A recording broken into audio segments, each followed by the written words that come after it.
Join me, Buck Woody, and Marisa Mathews as we guide you through the Learning T-SQL modules on Microsoft Learn.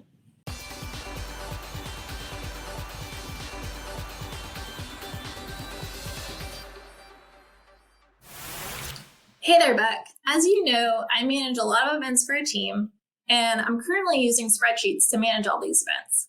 But I wonder if I should be using a database. I found a learning path on Microsoft Learn that I think could help me out. And I was wondering if you can walk me through these modules. And what do you think about filming this as a series to go along with the learning path? I can hopefully learn how to replace my event spreadsheet with the database, and hopefully others can learn about databases through my example. That's a great idea. Let's go take a quick look at what you have here. All right, let's see. So tell me about this. So you can see that I track event information in a spreadsheet, but if certain cells belong to more than one item, like many sessions tied to an event, it's difficult to track. And it's not handling multiple presenters or things like that. Also, when I try to show other people how to create quick reports or look something up, the spreadsheet can just show different information based on more than one person typing at the same time. Not only that, if I have a problem with the spreadsheet, my data can get corrupted. You know, I think this is a perfect opportunity for you to put all this in a database and a great time to learn a language that will help you add, edit, delete, and query data quickly. But let's take a quick moment to make the database before we jump into the Microsoft Learn course on Transact-SQL and querying it. All right. Now, even before we create the database, before we make it, we got to design it. And that just takes a few simple steps, Marisa. All right. First, you identify the purpose of the database. What do you want the database to do? Who's going to be using it? What information do you need to store in the database? Next, you would identify the nouns, which become tables, or we call them entities. An entity is just an object or a concept. For example, in a database for events, the entities might be, well, events, sessions, presenters, things like that, nouns. Then you follow a process called normalizing the database. Normalization is just the process of organizing the data in the database to minimize redundancy and dependency. It helps to ensure that the data is stored efficiently and accurately. Essentially, we take those nouns that repeat and we'll make another entity out of them. I'll show you how to do that in just a moment. Now you determine the columns, or we call those attributes for each of the entities. Attributes are the characteristics or properties of an entity. For example, some attributes of the event entity or table might be start date. They have an end date and a location. Now those are going to become your tables. Next, we define our relationships between the tables or entities. Relationships describe how the entities are connected. For example, an event has sessions and sessions have presenters. Notice there's singular and plural there. Now you can design the database schema. A schema is just a visual representation of the database design. It shows the entities, attributes, and the relationships that we talked about. Now, there's a lot of tools you can use to create a schema. There's flow charting tools and database design tools. We'll just use your spreadsheet for that.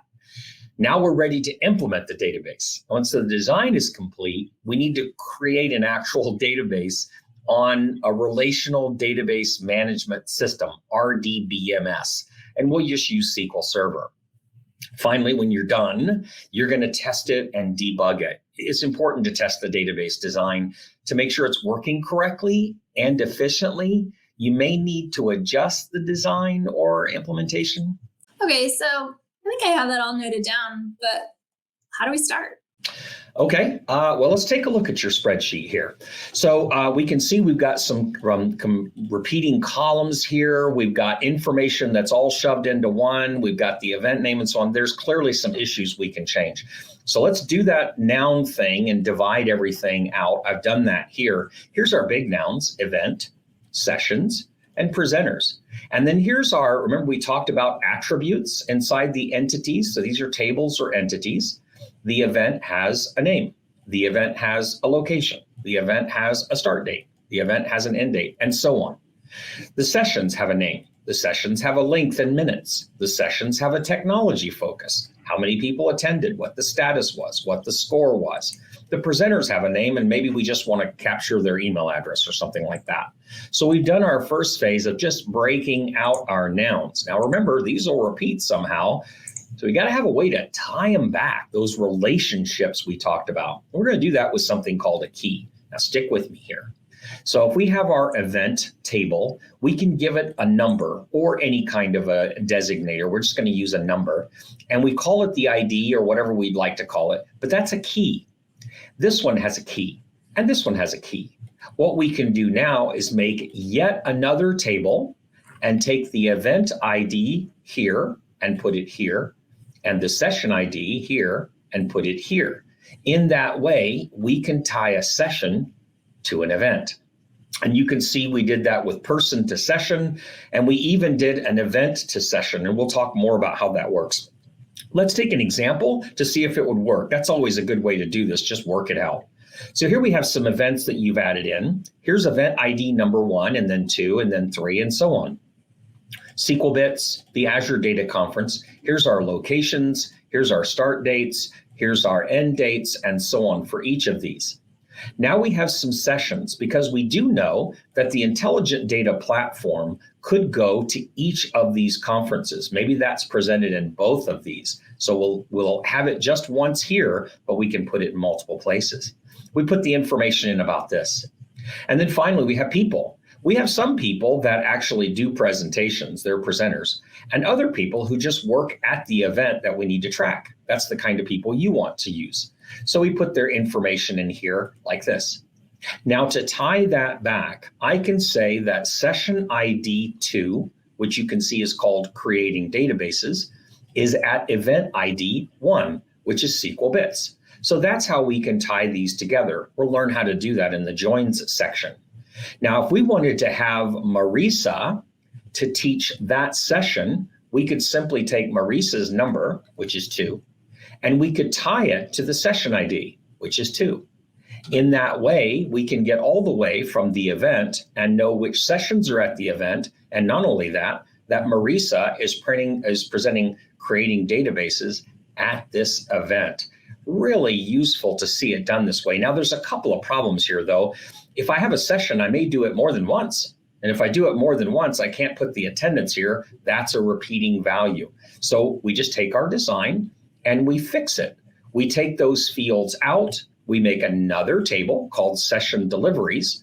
And then we would say Marisa presents this at this date, has this attendance, this status, and this score. Now we can have lots of data in here without having to change this. And if we wanted to change the title, or let's say I misspelled Marisa's name, I could make the change here. And since the numbers are shown here, it would automatically go get that information. So now all we need to do, Marisa, is just go access the system that can run a database engine so that lots of people can use it at once. And so that it stays consistent and so that it works and it lets us use Transact-SQL.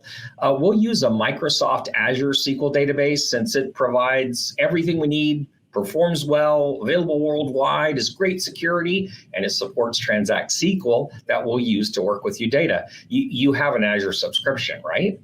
Yeah, I have a subscription. Okay, good. All right, well, let's open the Azure portal and then we'll pop over there and take a look at how we do that. So let me pop over here to the portal. You can see I'm just in the Azure portal here. To create a database and a server and a database, I should say, all we have to do is create a new resource, and I'll just make this easy and type SQL, press enter, and you can see the offerings that come back. Here's Azure SQL. That's the one we want.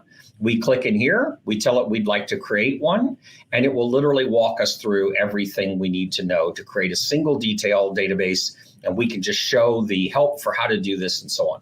Now, once we've created our server, it will also create a database for us. I've made one here called bwoody-events, and that's the one we'll use.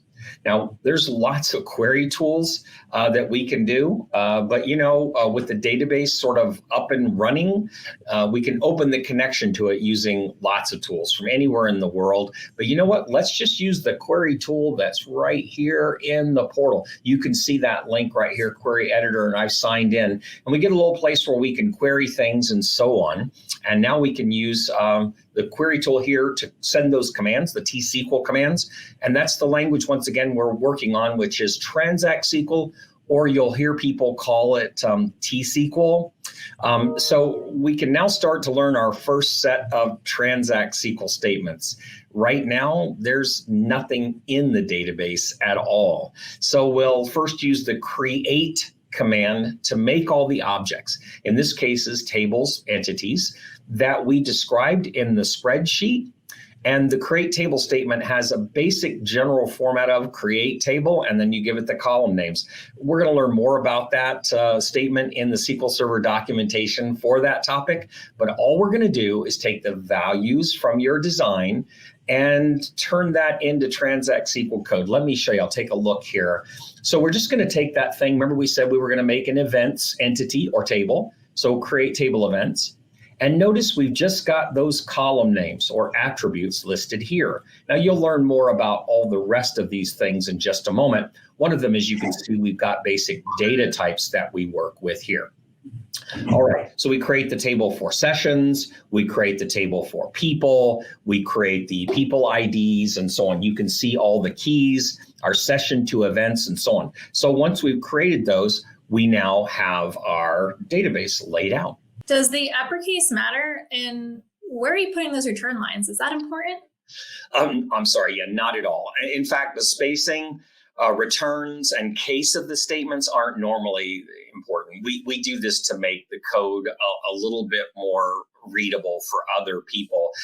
Notice, by the way, let's go back to the screen here. We're creating the table and the keys and the columns in the same statement. We just put those all in the same statement. And by the way, I should mention about these keys. Let me come up here where it says primary key. You can see that there's actually a couple of kind of keys. One's called a primary key, and that identifies the row of data. It's just the number we saw earlier. There's another one called a foreign key, which points back to this, and we'll learn more about this as we go. Now we're all set to start entering data and querying it. Well, that's pretty cool. I mean, I should probably look more into creating databases before I start. Are there any resources I should look at? Yeah, there's some that we're going to list in the show notes, and so I'll send you those now. Great, thanks.